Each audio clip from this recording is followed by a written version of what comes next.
about it. But the Lakers, bro, let's talk about them. Um, what do you feel about them, bro? How do you feel about the Lakers? Surprisingly, I'm really liking LeBron this year. On a positive note, LeBron in every game so far has been very, very Jordan-esque in a sense of, you can see his confidence. You can see he believes in his skills. Not saying he never has, but there's a different swagger about LeBron. The downside, the negativity that I see in the Lakers, why are we fighting on the bench? Dwight Howard and Anthony Davis and Westbrook. What's going on? Like we are, the Laker Nation picks you up to be aggressive and to do it and to be Mr. Triple Double. And granted, you might not get triple doubles every night, but what happened to that Westbrook? That's what the Laker Nation is looking for. So in a negative light, man, I just feel like, fighting amongst each other, Westbrook not showing up, but telling everybody else, especially Anthony Davis, to show up. So kind of being hypocritical. It's just hurting the team.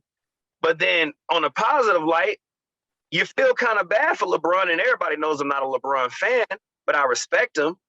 But it's like you feel bad for him because it's like the brother is actually having a good start as far as an individual, but his team is somewhat letting him down. Right. But what do you think? I mean, I got so many things to unveil. First off, I'm going to be honest. There's not much positive to look for with the Lakers. The only real positives I'm looking at is they're suffering from injuries.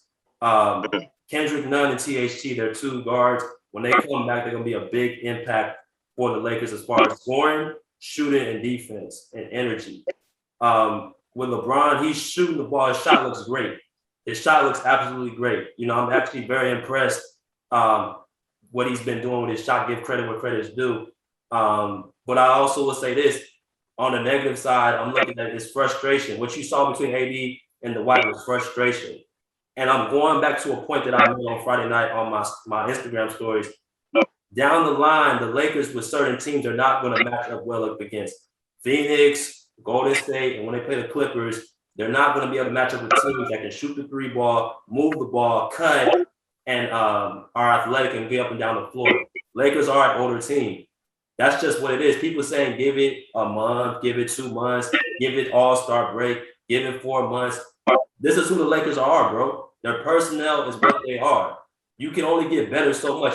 Russell Westbrook can only get better so much at what they're asking to do, which is be a guy who can stretch the three, stretch the ball. That's never what Westbrook's game is. He's a solo act for the most part, or he's a second option. So when you eliminate that, you make him a third option. That's why you see him shoot 6 for 15 from the field and, shooting horrible the first 2 games.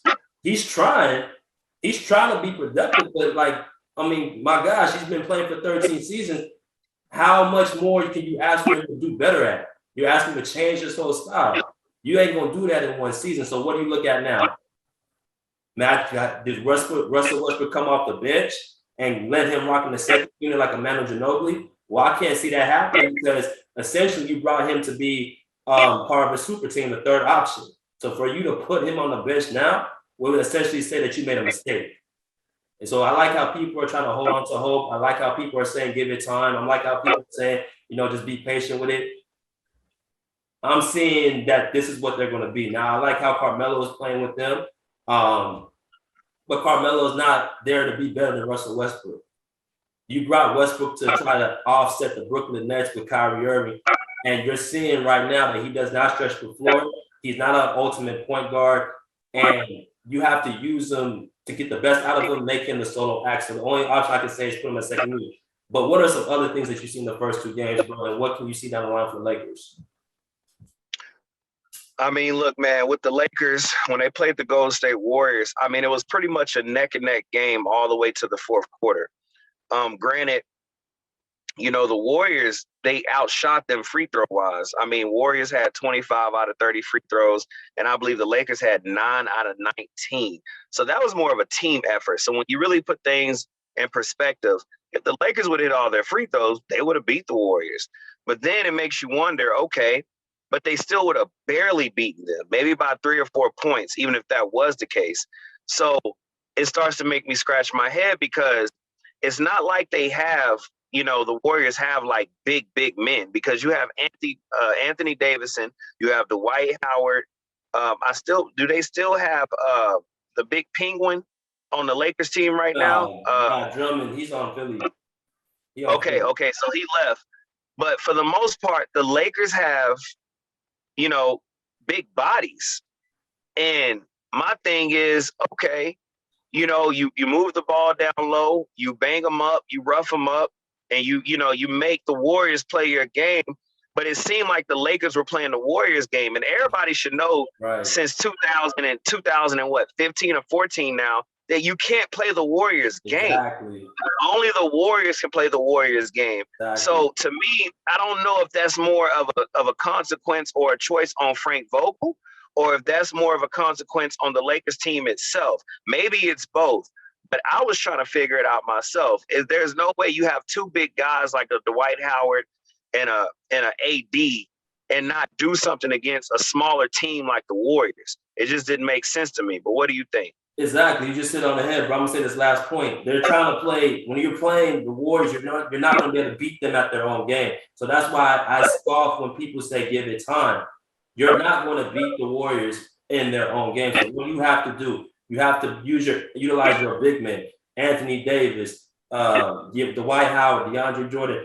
Utilize your big men, LeBron James when he gets in the post. But the problem with that is while you're shooting twos, they're shooting threes. So when you face these teams that can shoot the three ball very well, move without the ball, who are athletic and play defense as well, you're going to have a problem no matter what you do because your personnel doesn't support what you're trying to go after. Frank Vogel going to make substitutions for guys who are available. Rajon Rondo, Westbrook, guys like that. They're not 3-point shooting guys. It is what it is. You tried to come in and try to offset the super team in Brooklyn. I feel like you overcompensated. And like I said, the Golden State Warriors, when they faced them, bro, their best two players played well. And Steph Curry did not. And they did not have Klay Thompson with them. So how in the hell do you lose? I'm like, look at the stat sheet. I'm like, how do y'all lose that game?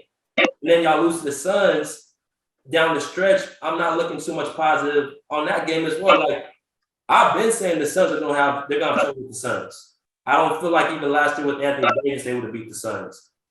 I just feel like they have their number. I feel like the Warriors have their number. Like I felt like the Clippers, where I can look at the stat sheet and say, okay, even though they lost by 3, they're undermanned. They didn't shoot the ball particularly well. They do have the personnel to match up against the Warriors because they're a younger, athletic, stronger team.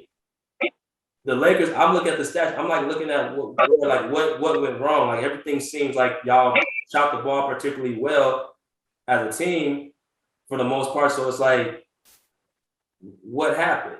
So that's my point, bro. You got anything else to add? I will say, when it came to the Lakers and the Warriors, to me, the thing that happened is that literally, I think age, like you said, has a big role in the reason why things seem so tight. Also, it was just the fundamentals, man. What are we getting upset about? Stay focused. Man, we shouldn't be fighting each other on the sideline because we're frustrated. That's grade school stuff. We have to work together as a team. I mean, maybe the Lakers and Frank Vogel have to go back and look at the San Antonio Spurs and Popovich and see how they keep level heads in tough situations, because even when the Spurs lost back in 2013 against the Miami Heat, I didn't see anybody cussing nobody out, getting mad at nobody. All they did was that they congratulated the Heat, went in the offseason, came back during the season and said, yo, Heat, we ready for y'all, and spanked the brakes off of them in the next finals. So my thing is, I like the chemistry, and I didn't see any chemistry on that Lakers team against those Warriors. So I think the biggest downfall for the Lakers is the chemistry, and they need to get their heads in the game and their butts in order. And then also jump into that Suns, man, 115 to 105. Yo, the Suns were cooking the Lakers. Yo, and BJ, let me publicly apologize to you because I remember telling you I was like, the Suns ain't gonna be crap. The Suns just got lucky because everybody got hurt. The Sun, Booker ain't finna do. Booker's ain't finna no. But I got to because I remember on the show I was like, man, you tripping. The Suns ain't finna do nothing. Everybody got hurt. Blah blah blah. Bro, let me be the first to say that I was dead wrong. You were so right. And you were absolutely right about Devin Booker showing up like the Mamba. This dude was cooking. Oh my God. Like this dude was looking like baby Kobe Bryant for real. And they could not stop your boy Chris Paul. And they couldn't stop Ayton. Like the Lakers were looking like fifth grade basketball players against the Suns, man. What do you think about that? What's going on? I mean, the last point I'm gonna say this: Devin Booker is my MVP. I think the first couple games, even though he played okay, the first game he didn't play well against the Nuggets, but against the Lakers, he came through the stretch in the third and fourth quarter. They played the Blazers last night where they got blew out, but Devin Booker's a problem, and the Suns are going to be there this upcoming season. They're going to be the top four seed in the West.